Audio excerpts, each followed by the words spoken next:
Hi friends, இப்போ நம்ம சிறகடிக்க ஆசை சீரியலோட ரிவ்யூவை தான் பார்க்க போகிறோம். வாங்க வீடியோக்குள்ளே போகலாம். இதில் ஃபர்ஸ்ட் சீன்லேயே அடுத்த நாள் காலையில் மனோஜ் எப்பவும் போலயே வேலைக்கு கிளம்பி போகாமல் வீட்டில் சும்மாவே இருக்கிறத பார்த்துட்டு வீட்டில் இருக்கவங்க எல்லாருமே மனோஜ்க்கு வேலை போயிடுச்சுன்ற விஷயத்த தெரிஞ்சுக்கிறாங்க. உடனே இதை தெரிஞ்சுக்கிட்ட விஜயாவோ கண்டிப்பாக ரோகிணி ரொம்பவே கோவமாக தான் இருப்பா. அதனால தான் மனோஜ் மாடியில் போய் தூங்கிட்டு வந்திருப்பான் போலன்னு சொல்லிட்டு ரோகிணியை சமாதானப்படுத்துறதுக்காக அவங்க கிட்ட போயிட்டு எப்பவும் போலயே மனோஜோட அருமை பெருமை எல்லாத்தையுமே பேசிட்டு அவன் ரொம்பவே திறமைசாலி தான்ப்பா, ஆனால் என்ன அவனோட அருமை பெருமை யாருமே தெரிஞ்சுக்க மாட்டேங்கிறாங்க. அதனால தான் அவனுக்கு சரியாவே வேலை கிடைக்க மாட்டேங்குது. ஒரு அவனுக்கு ஏத்த வேலை மட்டும் கிடைச்சிருச்சுன்னு வச்சுக்கவேன், அவனோட வளர்ச்சியை யாராலும் தடுக்க முடியாது. நீ எதுக்கும் கவலைப்படாத, சீக்கிரமா அவனுக்கு ஒரு சூப்பரான வேலை கிடைச்சுன்னு சொல்லிட்டு பக்கத்துல இருக்க மனோஜ் கிட்ட, டேய் சும்மாவே வீட்டுல இருக்காத, போய் வேலை தேடிட்டு வா அப்படின்னு சொல்லிட்டு வீட்டுல இருந்து அனுப்பி வைக்கிறாங்க. மனோஜுமே ரோகிணியை சமாதானப்படுத்தணும்னா எப்படியாவது ஒரு வேலையோட வந்தாங்கன்னு சொல்லிட்டு மறுபடியுமே அவங்களோட ஃபைல்ஸ் எல்லாத்தையுமே தூக்கிட்டு ஒவ்வொரு கம்பெனிக்கா இன்டர்வியூ அட்டென்ட் பண்றதுக்காக ஏறி இறங்கிட்டு இருக்காங்க. ஆனா இந்த பக்கமும் ரோகிணி ஒரு பக்கம் மனோஜ் வேலைக்கு போகலன்னு சொல்லிட்டு ரொம்பவே கஷ்டத்தோட இருந்தாலும் எப்படினாலும் நம்ம வட்டி கட்டுறதுக்கு சம்பாதிச்சே ஆகணும்னு சொல்லிட்டு முடியலனாலும் பார்லருக்கு போயிட்டு ரொம்பவே கஷ்டப்பட்டு வேலை செஞ்சுட்டு இருக்காங்க. அது மட்டும் இல்லாம அங்க இருக்கும்போது கூட எப்படியாவது மனோஜ் நல்ல வேலையில சேர்ந்து சம்பாதிச்சா நமக்கு எவ்வளவு உதவியா இருக்கும். நம்ம இவ்வளவு கஷ்டப்பட்டு வேலை செய்ய வேண்டிய அவசியமே கிடையாது.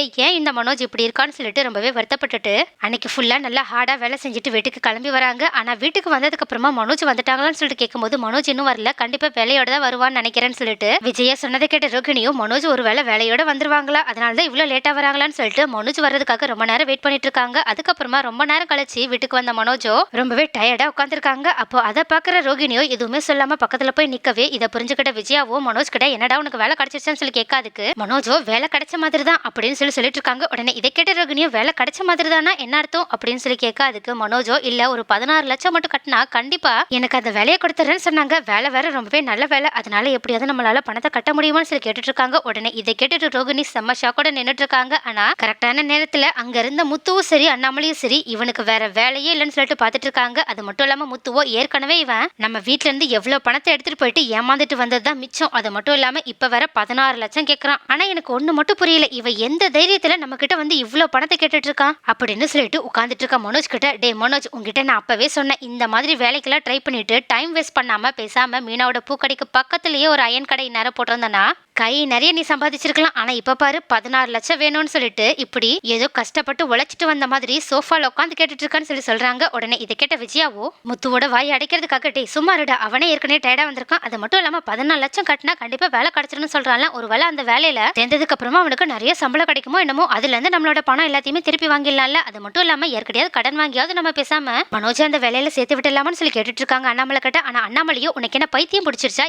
ஏற்கனவே நம்ம குடும்பத்துல எவ்வளவு கஷ்டம் தெரியுமா, நம்ம ஏற்கனவே எவ்வளவு கடன் வாங்கி வச்சிருக்கோம், ஏன் இந்த வீடு கூட அடமானத்துல தான் இருக்கு, அதெல்லாம் மீட்கணும்ன்ற ஒரு அறிவு கூட இல்ல, அப்படி 14 லட்சம் கட்டி தான் இந்த வேலை கிடைக்கணும், அந்த மாதிரி வேலை எதுக்கு, லஞ்சம் கொடுத்துதான் அவனுக்கு அந்த வேலை கிடைக்கணும்னா அந்த வேலையே அவனுக்கு தேவையில்லைன்னு சொல்லிட்டு இருக்காங்க. உடனே இதை கேட்ட முத்துவும், எதுக்காகப்பா இப்படி எல்லாம் பேசிட்டு இருக்கீங்க, வெறும் 16 லட்சம் தானே, நம்மளாலதான் அந்த படத்தை கட்ட முடியாது. ஆனா ரோகிணியோ நம்ம அம்மா சொன்ன மாதிரி பணக்கார வீட்டு மருமக, அவங்களோட அப்பா மட்டும் நினைச்சாங்கன்னா கண்டிப்பா அவனுக்கு 14 லட்சம் என்ன ஏன் 1 கோடியே கொடுத்தாலும் கொடுப்பாங்க, பேசாம கடன் வாங்குறதுக்கு பதிலா ரோகிணியோட அப்பா கிட்ட இருந்தே வாங்கிக்கிட்டுமே, அதுல என்ன பிரச்சனை சொல்லி கேட்டுட்டு இருக்காங்க. உடனே இதை கேட்ட விஜயாவோ என்னமோ அவங்க தலைக்கு மேல பல்ப் எரிஞ்ச மாதிரி செம்ம குஷி ஆயிட்டு ரோகிணி கிட்ட, ஏமா முத்து சொல்றது கரெக்டா தான் இருக்கு, உன்னோட அப்பா தான் பெரிய பிசினஸ் மேன்ல, அவங்க நினைச்சா 14 லட்சம் எல்லாம் ஈஸியா கொடுத்துடலாம்ல, பேசாம உங்க அப்பா கிட்ட பணம் கேட்டு பாருமா அப்படின்னு சொல்லிட்டு இருக்காங்க. உடனே இதை கேட்ட ரோகிணியோ செம்ம ஷாக்கானது மட்டும் இல்லாம திருன்னு முழிச்சுக்கிட்டே முத்துவ பாக்குறாங்க. முத்துவோ, வசமா மாட்டிக்கிட்டியா, எனக்கு நல்லா தெரியும் நீ கண்டிப்பா பணக்காரியா இருக்க வாய்ப்பே கிடையாது, அப்படி மட்டும் இருந்திருந்தனா எதுக்காக உன்னோட பார்லர்ல வித்துட்டு நீ எல்லாக்கிட்டையும் போய் சொல்லிட்டு இருக்கணும், அதனாலதான் இதுக்கு பின்னாடி இருக்க உண்மையை கண்டுபிடிக்க என்னால முடிஞ்ச உதவி பண்ணிருக்கேன்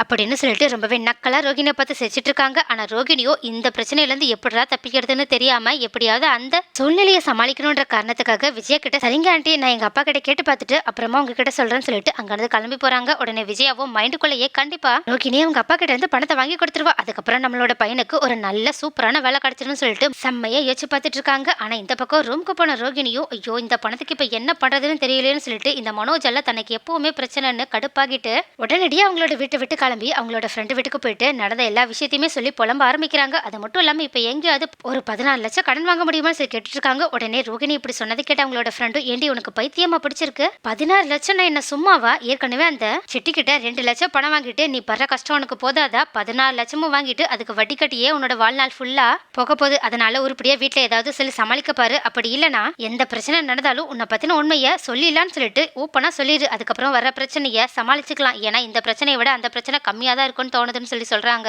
உடனே இதை கேட்ட ரோகிணி, ஏண்டி என்ன பத்தின உண்மை மட்டும் தெரிஞ்சா கண்டிப்பா வீட்லயே என்னால இருக்க முடியாது, என்ன வீட்டை விட்டு துரத்திடுவாங்க, அதனால தயவு செஞ்சு என்கிட்ட உண்மையை சொல்லுன்னு மட்டும் அட்வைஸ் பண்ணிடாத, அதுக்கு பதிலா வேற ஏதாவது ஐடியா இருந்தா கூடன்னு கேட்டுட்டு இருக்காங்க. உடனே அதை கேட்ட அவங்களோட ஃப்ரெண்டும், பேசாம உங்க அம்மா கிட்ட இதை பத்தி கேட்டு பாரு, ஒருவேளை அவங்க கிட்ட உங்களுக்கு சொந்தமான சொத்து நலோன்னு ஏதாவது இருந்தா அதை அடகு வச்சாவது நீ இப்போதைக்கு இந்த பணத்தை வாங்கிட முடியலன்னு கேக்குறாங்க. உடனே இது கேட்ட ரோகிணியும், அதுவும் சரியாதான் இருக்கு, நான் இதுக்கு எங்க அம்மாவை போய் பார்த்துட்டு வரேன்னு சொல்லிட்டு உடனடியாக அவங்களோட அம்மாவை பார்க்கறதுக்காக கிளம்பி போறாங்க.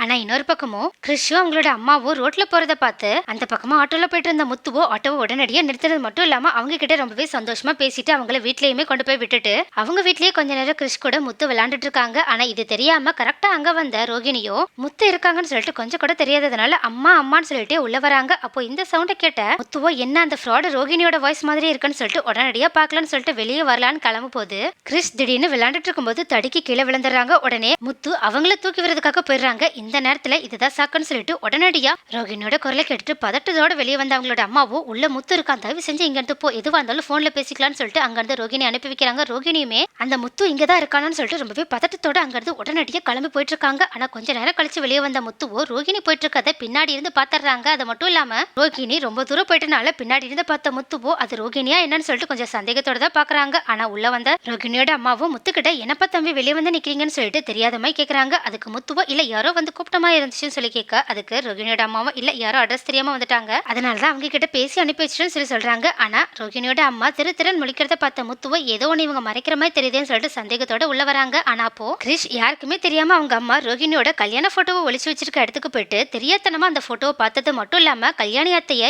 இவங்க ஏற்கனவே பார்க்கணும்னு என்கிட்ட சொன்னாங்கல்ல, அவங்க கிட்ட நான் போட்டோவே காட்டுறேன்னு சொல்லிட்டு உடனடியே முத்துக்கிட்ட போயிட்டு, இங்க பாருங்க என்னோட கல்யாணி அத்தையோட போட்டோ எனக்கு கிடைச்சிருச்சுன்னு சொல்லிட்டு அந்த போட்டோ எடுத்து காட்டுறாங்க. உடனே அதை பார்த்த முத்து செம்மையா ஷாக் ஆனது மட்டும் இல்லாம, இதுவா உங்க கல்யாணி அத்தை அப்படின்னு சொல்லி கேக்குறாங்க. அதுக்கு கிறிஷுமே ஆமான்னு சொல்லி தலையாட்டுறாங்க. உடனே பக்கத்துல இருக்கவங்க யாருன்னு சொல்லி கேட்க, அது மாமா கல்யாணி அத்தைய கல்யாணம் பண்ணிக்கிறாங்கல்ல அப்படின்னு சொல்லிட்டு ரொம்பவே வெள்ளந்தியா அவங்க கிட்ட சொல்றாங்க. உடனே இதை கேட்ட முத்துவோ, நான் இந்த போட்டோவை மட்டும் ஒரு போட்டோ எடுத்துக்கவான்னு சொல்லிட்டு அவங்களோட போன்ல ஒரு போட்டோ எடுத்துட்டு அங்கிருந்து எனக்கு ஒரு முக்கியமான வேலை இருக்குன்னு சொல்லிட்டு ரோகிணியோட அம்மா கிட்ட சொல்லிட்டு உடனடியா கிளம்பி போயிட்டு எப்பவும் போலயே வீட்டுல இருக்கவங்க எல்லாருமே ஹால்ல கூப்பிட்டு உட்கார வச்சு, நான் உங்களுக்கு மறுபடியும் ஒரு குறும்பட காட்டணும்னு தான் ஆசைப்படுறேன், ஆனா என்ன என்கிட்ட போட்டோவா தான் இருக்கு, அதனால நீங்க எல்லாருமே போட்டோவை பார்க்க தயாரா இருங்கன்னு சொல்லிட்டு அங்க எல்லாருமே இருக்க ரோகிணி மட்டும் இல்லாததை பார்த்த முத்துவோ, அட இந்த பிலிமோட ஹீரோயினே ரோகிணி தான், அவங்க இல்லைன்னா எப்படின்னு சொல்லிட்டு அவங்கள உடனடியா கூப்பிட்டு வந்து உட்கார வச்சு, நான் இப்போ ஒரு முக்கியமான ஆளை பத்தி சொல்ல போறேன்னு சொல்றாங்க. உடனே இதை கேட்ட ரோகிணியும், யாரை பத்தி சொல்ல போறீங்கன்னு சொல்லி கேட்க, அதுக்கு முத்துவோ, ரோகிணி உனக்கு கிருஷ்ணா யாருன்னு தெரியுமா சொல்லி கேட்க, அதுக்கு ரோகிணியும் ரொம்பவே திரு முடிச்சுக்கிட்டு, எங்கேயோ கேள்விப்பட்ட மாதிரி இருக்குன்னு சொல்லிட்டு கொஞ்சம் சமாளிக்க பாக்குறாங்க. உடனே இதை கேட்ட முத்துவும், ஒரு வேளை நீ மறந்துருப்பியா இருக்கும், ஆனா ஒன்னும் கவலைப்படாத,